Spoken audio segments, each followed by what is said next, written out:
Amen. All right. Everybody ready for Christmas? Yes, no? Have you got your shopping done? Okay. Now, if you haven't got my gift yet, this 44 long coat, large shirt, 13 shoes. Yeah, just, if you need any other tips, my wife will probably be able to give you some ideas.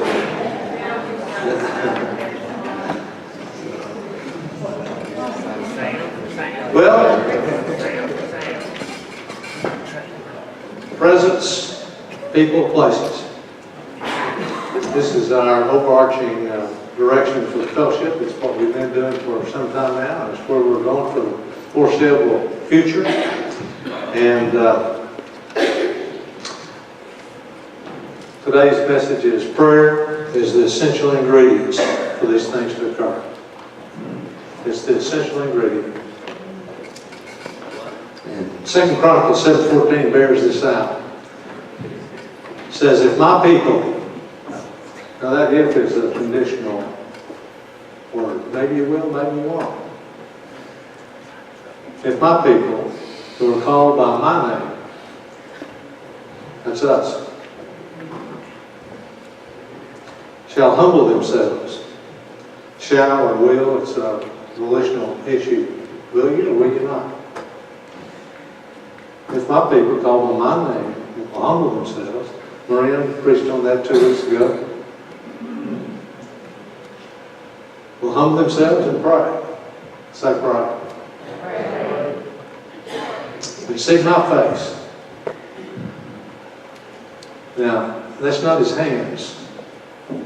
I was praying one time, and I've been praying for some time, and I don't know, I reeled off maybe 6, maybe 7 things I wanted the Lord to do, and I was moving right along, and the Lord said, good morning, son. I'm like,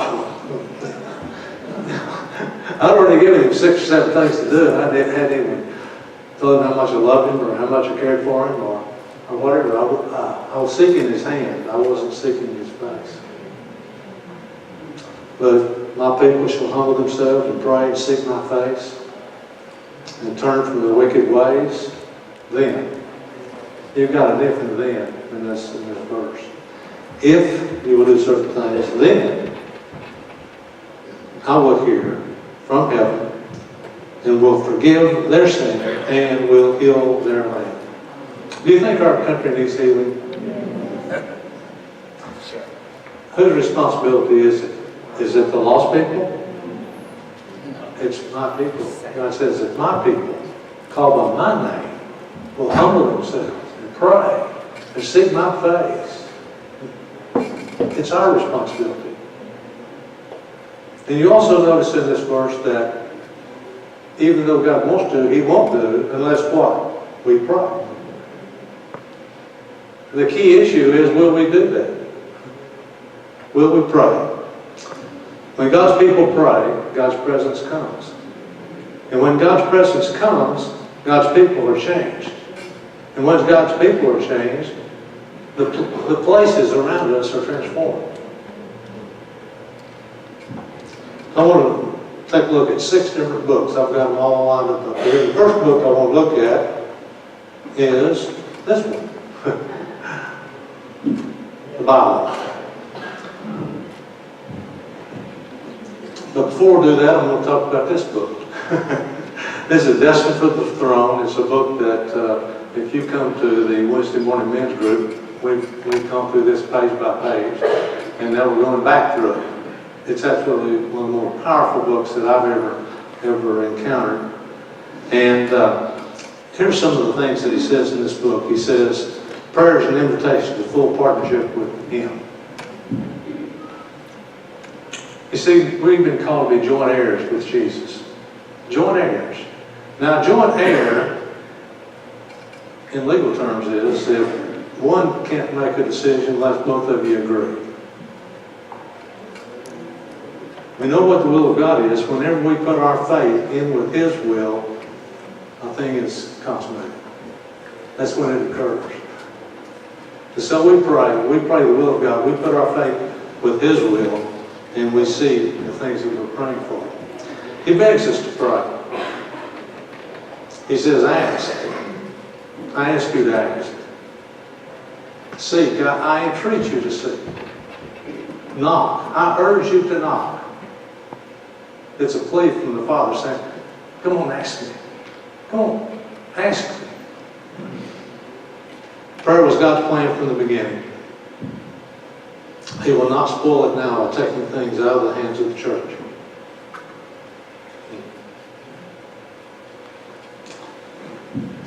I always thought it was a risky thing for the Lord to raise up 12 people and say, here, go tell the world. I'm like, oh. I don't know if I trust 12 people to do that. But God believes He trusts us, the church, to do things. And He wants us to pray to release Him to do. Wow. Now this is He will let the whole world go to destruction first before He'll intervene.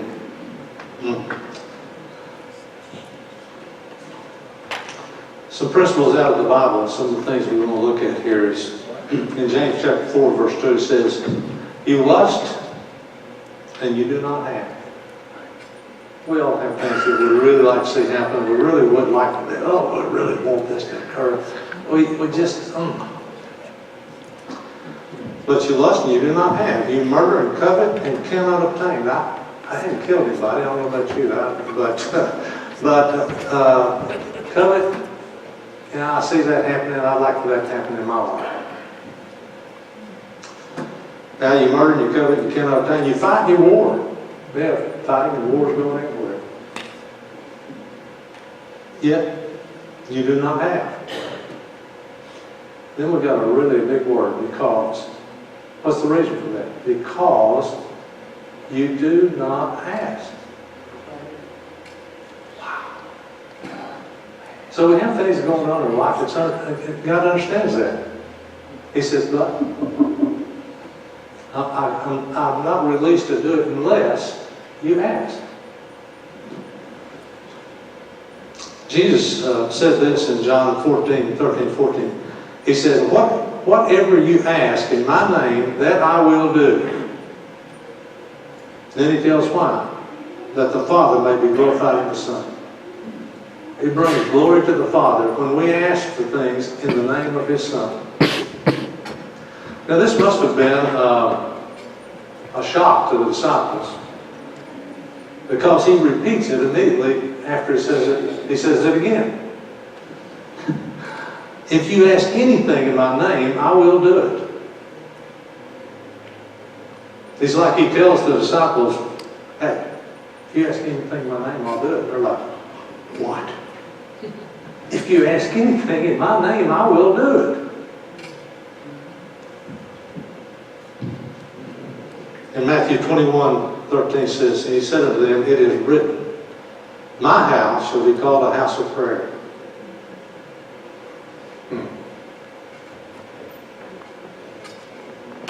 But you made it a den of thieves. And when you pray, you shall not be like the hypocrites. For they love to pray standing in the synagogues and on the corners of the streets, and that they may be seen by men. He's saying, don't pray like this. Now, well, I want you to pray, but don't pray like this. Assuredly, I say to you, they have the reward. Now look, there are rewards to praying. He says they have their reward by doing this public thing, where they can be seen of people.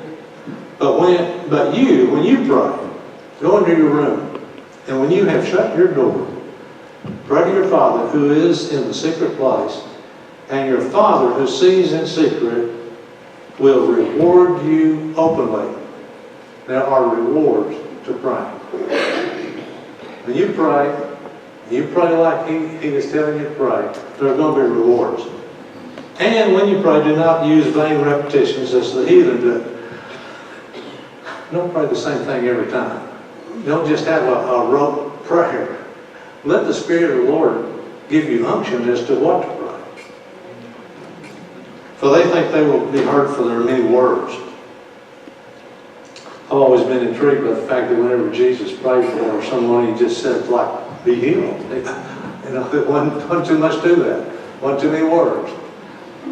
Therefore, do not be like men. For your Father knows the things that you have need of before you ask Him. Now, that's another clue that God's not going to do anything unless you ask. He says, I already know what you need.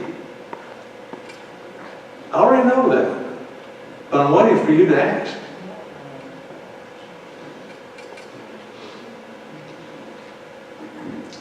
I want to give you a few examples of how this has taken place throughout the earth and throughout the ages. This little book right here is it's called The Nature of a God-Sent Revival, and it's written by Duncan Campbell. Duncan Campbell is one of the great preachers of the 50s, 60s, that era. And it's a powerful little book. It's only about 30 pages. But this is the story of a revival that took place in Burnray. It's an island, a community in the Sound of Harris, Scotland, just off the coast of Scotland. And in this little book it says that hundreds swept into the kingdom of God without emotional appeals and cheap gimmicks, 100% perseverance of converts, without follow-up programs, whole communities transformed without Christian social programs, and so forth. Powerful little revival. I just want to talk about how this all took place. This little island off the coast of Scotland, it's really a small island, and this island had just one or two churches, and but they had no ministers. They had all gone for one reason or another. The island was out without any ministers, and there was apathy on the island and among the believers. And there was a man by the name of Hector McKinnon. Let's go to the next slide. Hector McKinnon. He was just an average guy. Had an ache in his heart about the condition of his community. So he told his wife one morning, he said, listen, I'm going to go down to the barn and I'm going to pray. And I'm going to be down there a while. I don't want you to bother me. Don't come. Don't come check on me. I'm just going to be down there and I'm going to pray until I touch God. And so he began to pray. And 2 or 3 times his wife, being concerned about him, went down to the barn to see if she could hear anything going on. And she heard him say, Lord, I don't know where he is. I don't know where he is. You know where he is. And I want you to send Duncan Campbell to this island. I'm asking you to send him. We need to hear him. 3 times she heard him praying like that. Well, Duncan Campbell, at that time, he was at the Bangor Convention, which is one of the most prestigious conventions among Christians. Even today, it's been going on for many, many years. It's over 100 years, this convention. And some of the more, you know, I've only been asked a couple of times, but no. But anyway,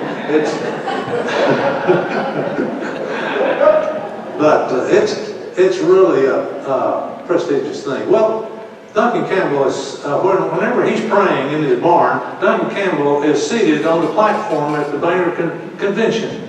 He is the keynote speaker. And he's seated there, and the Spirit began to move him, and he turned to the Master of Ceremonies and he said, look, I'm going to have to leave.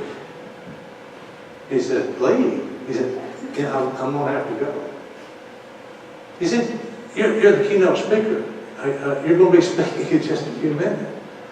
He said, well, I've got to go. He said, you can't go. He said, well, let me ask you this. He said, do you want me to be here out of the will of God, or do you want me to leave and be in the will of God? He said, you need to leave. So, here's the next slide there. He goes from Bangor, he takes a plane to Glasgow. And there he gets another plane to Stornoway. And from there he drives a car across the island to a ferry. And then he gets on a ferry And he goes, takes him over to Burnray. And when he gets there, the person that owned the dock there, he asked him, he said, Duncan Campbell said, who's minister here on the island? He said, well, we don't have a minister. He said, you must be Duncan Campbell. And he said, well, yeah. He said, well, arrangements have been made. He said, you're to stay with so-and-so. He named the name of the person he's going to stay with. And he said, and the meeting has been set tonight for 7:30, and it'll be at the church on top of the hill there. Now, so he, that night, he goes to the church. And they have a meeting, and it was a good meeting. And the meeting's over, and they come out. The church is up on a knoll, and they were going to walk down a pathway to the main road. And so they start walking down the pathway, and Hector McKinnon says, stop, be still. He reached up, he took off his hat. He said, God's present.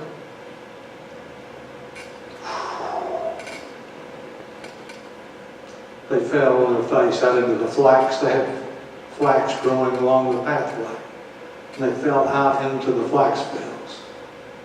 And they cried out to God. They've repented of their sins. They asked God to visit them. They stayed there all night. The next morning, as soon as sunrise, the streets are filled with the people of the island. They're all out in the streets, and they're making their way to the church. God had visited every single home.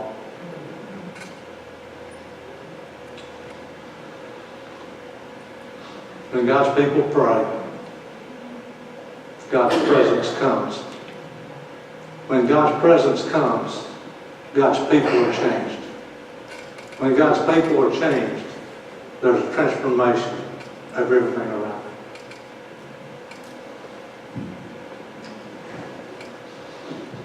This little book here is a book that outlines the Shantung Revival. It's a revival that took place in the province of China, Shantung province, in the early 1950s.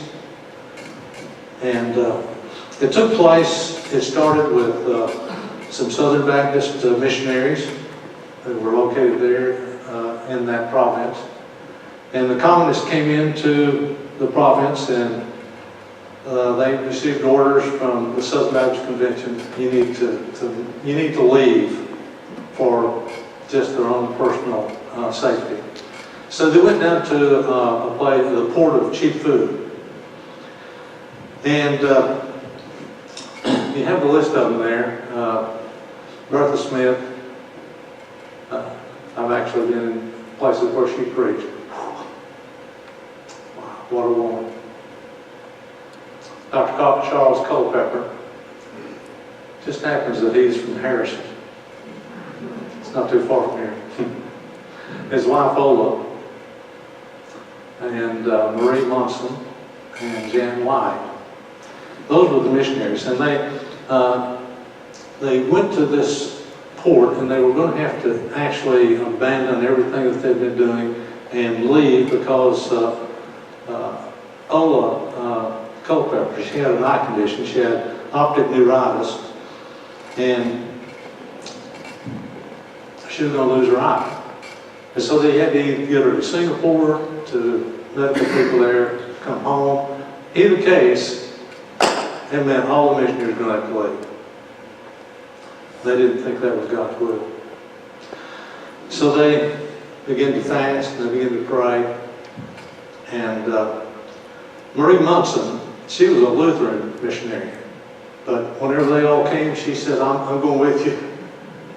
So she happened to be in the midst. It just so happened that Marie Munson had been baptized in the Holy Spirit.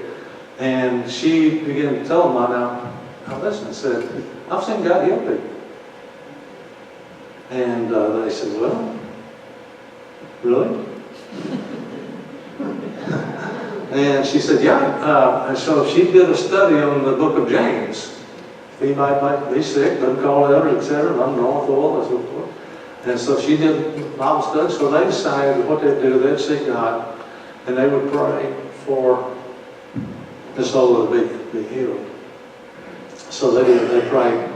And so they prayed, they fasted, they had a certain time they were going to come together. They came together, Sister Ola, she was seated, they gathered around her, and one of the women, I believe it was Miss Bertha, she went, when she reached forth her hand to pray for her, the woman on the other side, Miss Lige, when she reached forth her hand, it's like, ooh.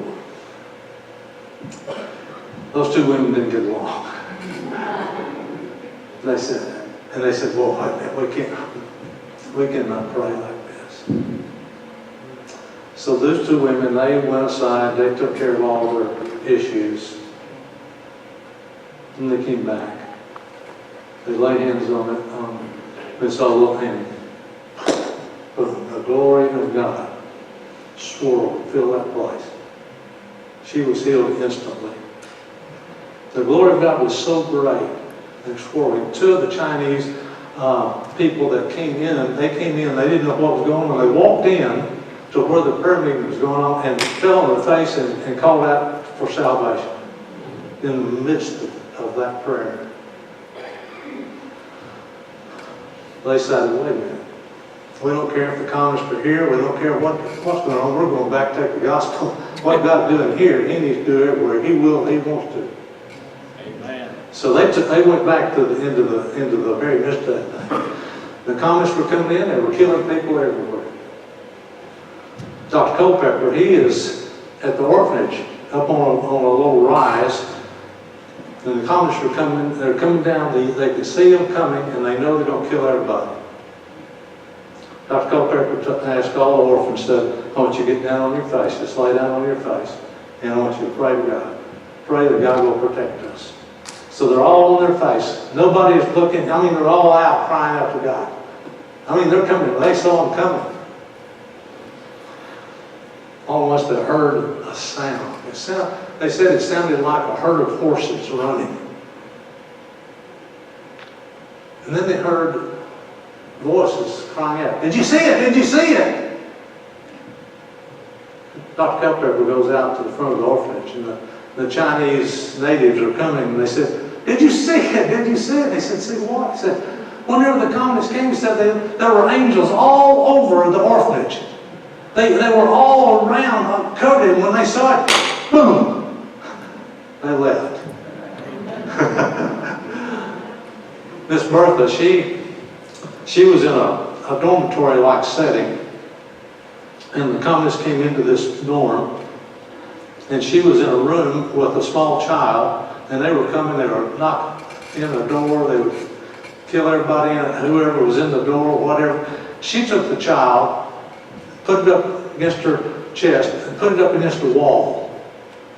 Like that, so if they did anything, the child might kill her, but it would protect this child. They opened the door, they threw a hand grenade in there, it exploded, destroyed the room, except for a silhouette on the wall.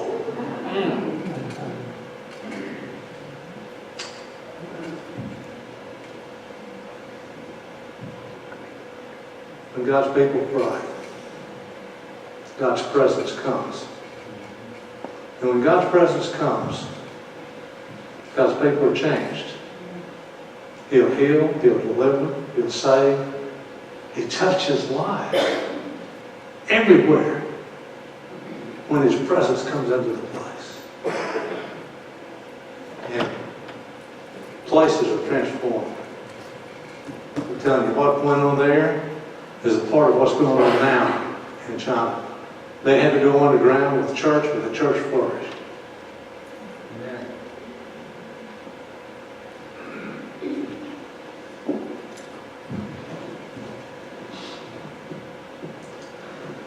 This is a book on prayer. It's written by Paul Youngie Cho. And he was pastor, founding pastor of the Yoida Full Gospel Church in Seoul, Korea. The pastor now is Young Hoon Lee. They have 800,000 members.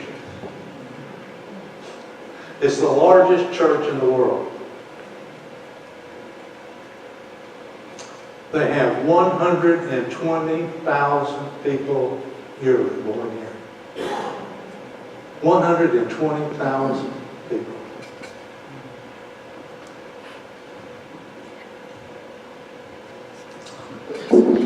How's that happening? Well, they got a place called Prayer Mountain. They got places where you can stay as long as you want to stay. People go and will stay for several days, fasting and crying out to God. Their people are praying. God is moving. And whenever people pray, God's presence comes. And God's people are changed. And all the places around them are transformed.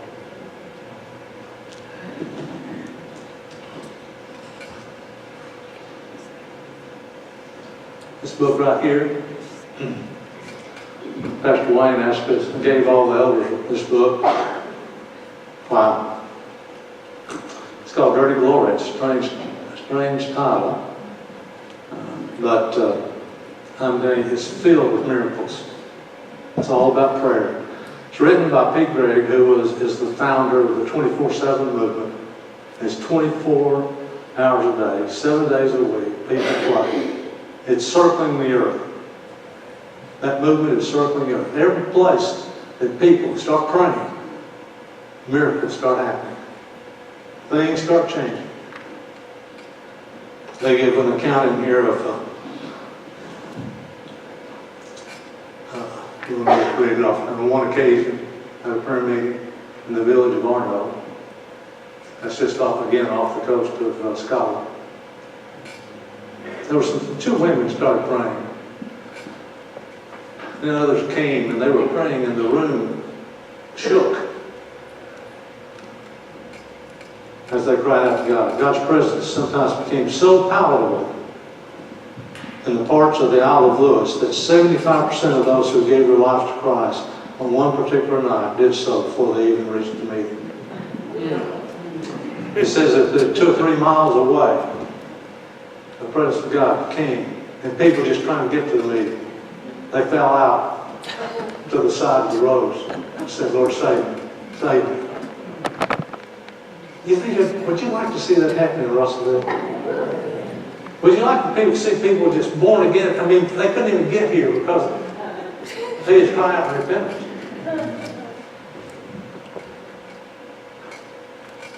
When God's people pray, God's presence comes. And when God's presence comes, God's people are changed. And places are transformed. We want Russellville to be transformed. We're believing it. We're believing revival in this city. It's when we pray. It releases God. I don't understand all that. All I know is He's not doing it unless we do it. But if we will do it, He will do it.